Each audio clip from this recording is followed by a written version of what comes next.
Independent day. What is this independent day? Hindustan 100 साल तक गुलाम रहा।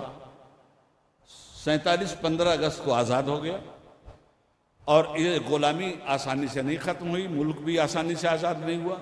ये पगड़ियाँ बांधे हुए हमारे सिख भाई बैठे हैं, ये हमारे हिंदू भाई बैठे हैं, ये हमारे मुसलमान भाई बैठे हैं। जाइए और इंडिया गेट पर इनकी कुर्बानियों के अक्षर पढ़िए, इनके नाम पढ़िए। ये देश किसी के बाप की बपौती नहीं है, ये सबका देश है और सबकी कुर्बानी है। अंग्रेजों से लड़ने वाला जलियान बाग में जिस तरह से जुल्म हुआ, उसका जवाब यही पगड़ी थी और यही दाढ़ी थी जिसने उसके मुल्क में जाकर उसको जवाब दिया। ये राम प्रसाद बिस्मिल कौन थे? हिंदू थे। ये अशफाकुल्ला खान कौन थे? मुसलमान थे।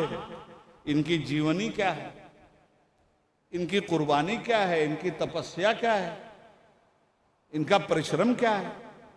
तो मुल्क जब आज़ाद हुआ तो याद रखिएगा, ये मुल्क आसानी से आज़ाद नहीं होता। लड़ते आप तो आज़ादी होती। अरे आप ही लोग तो कहते हो कि अंग्रेज की पॉलिसी थी लड़ाओ और हुकूमत करो।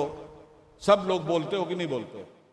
यही थी, लड़ाओ और हुकूमत करो। मालूम यह हुआ कि हुकूमत करने के लिए जो लड़ाता है वो स्वतंत्रता सेनानियों का साथी तो नहीं हो सकता।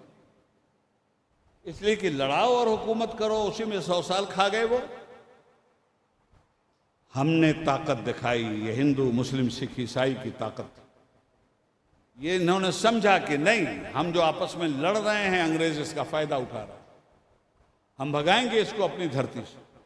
एक जगह हो गए सब, मुल्क आज़ाद हो गया।